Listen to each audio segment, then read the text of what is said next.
Hello and welcome. This is Rooflemonger. So Canada Day is coming up soon, or perhaps you are watching this on Canada Day, or hey, maybe you're watching this sometime in the middle of the year and you happen to stumble across this video. Who knows? But what I decided here is, since we are a fighting game channel here on YouTube, let's talk about the Canadian fighting game characters. Canada's obviously a land of, beautiful vistas, giant tracts of nature, and so how we are represented in fighting games is with very few characters, and we get some weird things like a literal monster man, more than a few pro wrestlers, and this stupid butthead.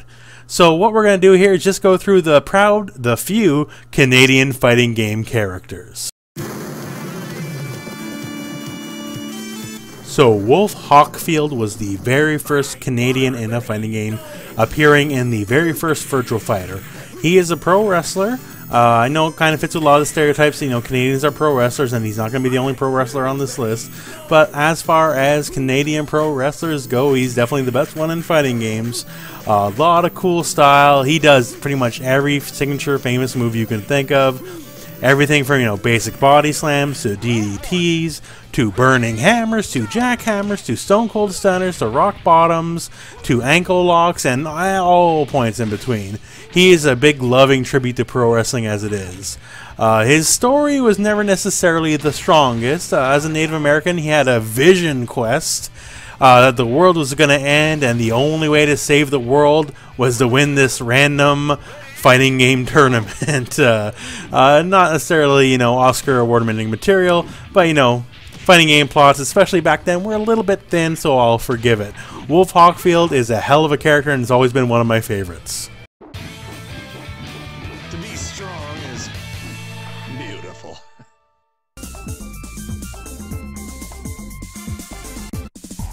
Deep and hidden away in the Canadian Rockies lives a tribe of Sasquatches, and Sasquatch is their champion. Sasquatch is from the franchise called Darkstalkers that features all sorts of movie monsters and horror and myth monsters. As you see here, we have a pharaoh, a mummy, and Sasquatch will travel the world to beat the brains out of all these guys.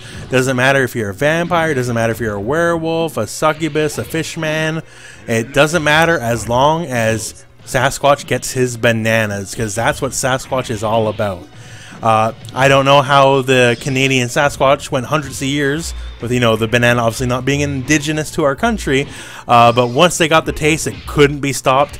In fact, the Sasquatch had planned for world domination, but called it off once they got a nice little supply of bananas, and they were like, hey, good enough. We're happy now. Sasquatch has all sorts of mastery of elements of ice. He's just obviously a very physically able fighter, a lot of big punches, a lot of big kicks, and he is just there to wallop people down, and he's really good at it.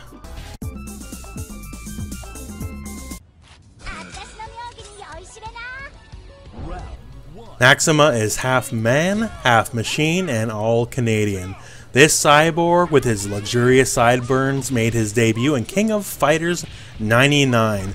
Now Maxima's a power character to put other power characters to shame, as he has all sorts of armor, all sorts of heavy hitting moves, all sorts of grabs, all sorts of slams. He is just a tank. Even other tanks wish they had half what Maxima has. He's a slow character in a very fast-paced series, to be sure, but still, Maxima's got the hits where it counts, and he's kind of keeping our trend going of Canadians being big and strong compared to all of our other nationality counterparts.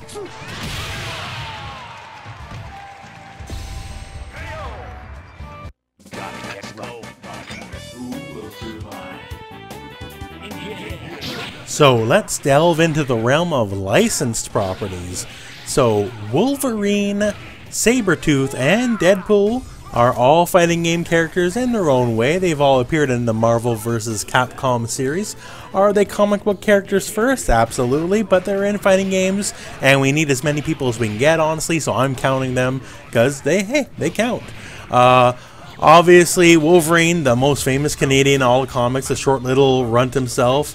Sabretooth, his big counterpart, and Deadpool, the so-called merc with a mouth.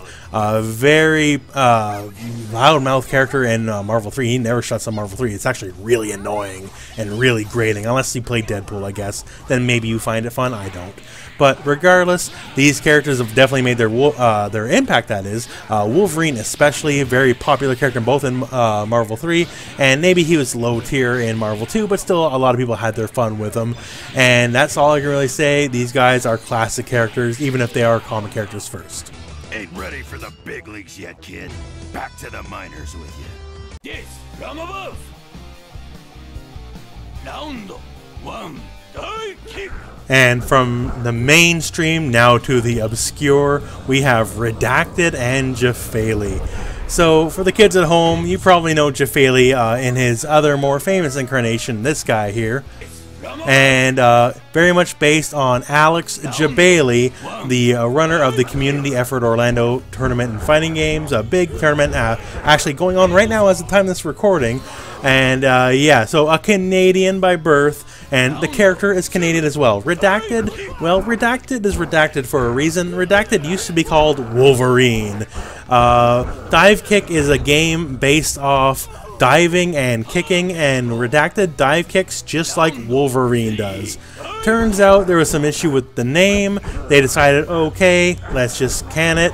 Wolverine's new name is Redacted, but still, it's a cigar-chomping Wolverine that says bub and unacceptable, just like Wolverine's dive kick.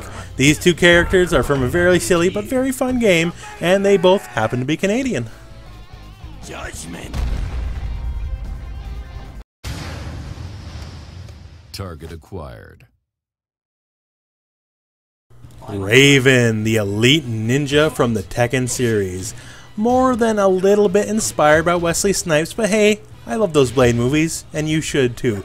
So, Raven, officially, if you look on any Wikipedia article or any, character wiki on Tekken or whatever, it's going to say he is from parts unknown. However, during the initial launch of Tekken 5, there was some European marketing on the websites that actually listed him as Canadian and not from parts unknown.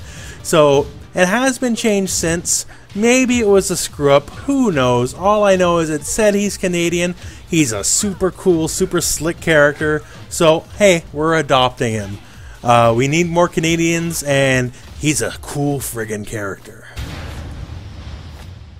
I won't be needing assistance.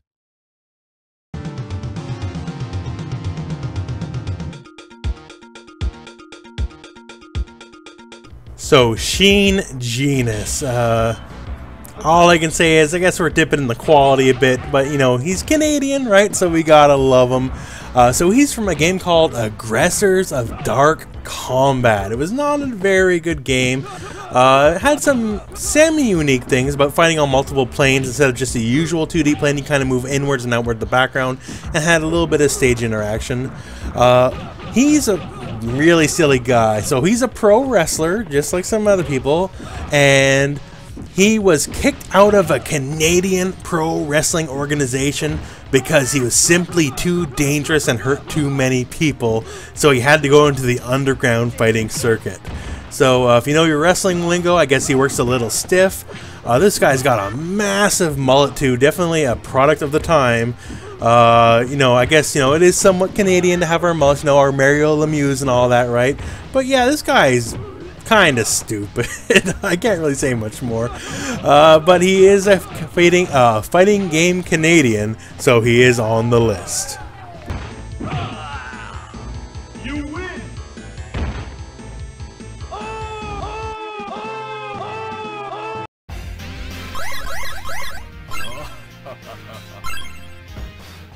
So, King Lion, definitely an odd-looking character.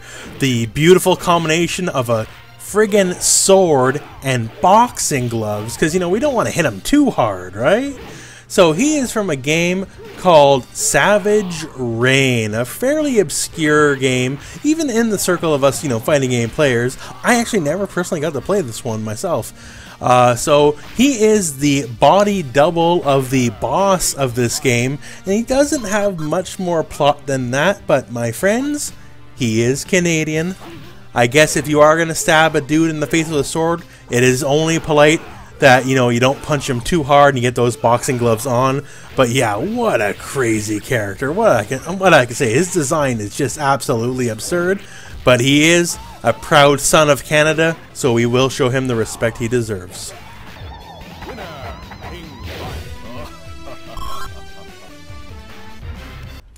Seriously, why'd you bring your hog with you out here in the middle of the ocean, man? Representing the Dead or Alive franchise is Rig, the oil rig worker slash amnesiac slash secret agent slash taekwondo practitioner. When it comes to style, man, even in this super stylish game, Rig has kind of an edge on a lot of people. His whole moveset is so flashy. He's got kicks for days. He's really fond of those hoodies, but you know what? I'll let him have it. He's a high-octane character for a very high-octane series, and he's just cool all around. I can't say too much more than that.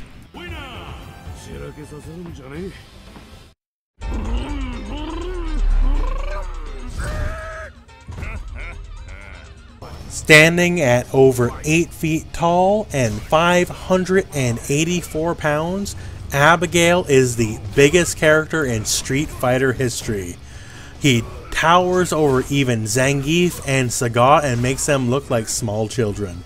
It took over 20 years for Street Fighter to have a Canadian character, but they finally put him in and they made him one of the most outrageous characters in Street Fighter history, and honestly, I could not be happier for it. You know, as a kid growing up, you know, I always wanted my Canadian characters growing up, you know, playing in the arcades. And yeah, I had characters like Sasquatch and Darkstalkers, who's a crazy man animal. So, you know, maybe not fully, you know, identifiable, but at least I had people like Wolf and Virtua Fighter.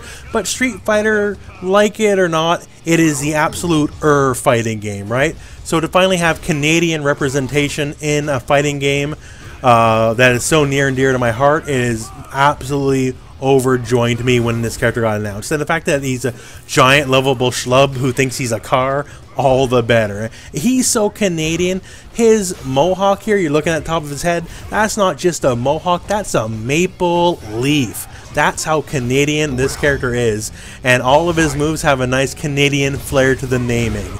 So yeah, I'm so happy this big lovable lunk here with tires for armbands is finally in the Street Fighter franchise, because as you can see here, going through this whole video kind of this point, all the Canadian characters are kind of a little bit bigger than everyone else for the most part, and then we got this guy who's the biggest of all time.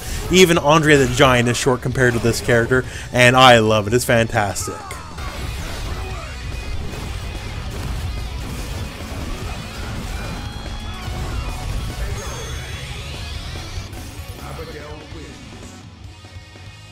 So there you have it. Canadian representatives in video games and just in general, let alone fighting games, is low. So I figure, hey, since Canada Day is coming up, let's make a video celebrating the Canadians of fighting games. So thank you very much for watching this video. I hope it found you well. Go out and play some fighting games.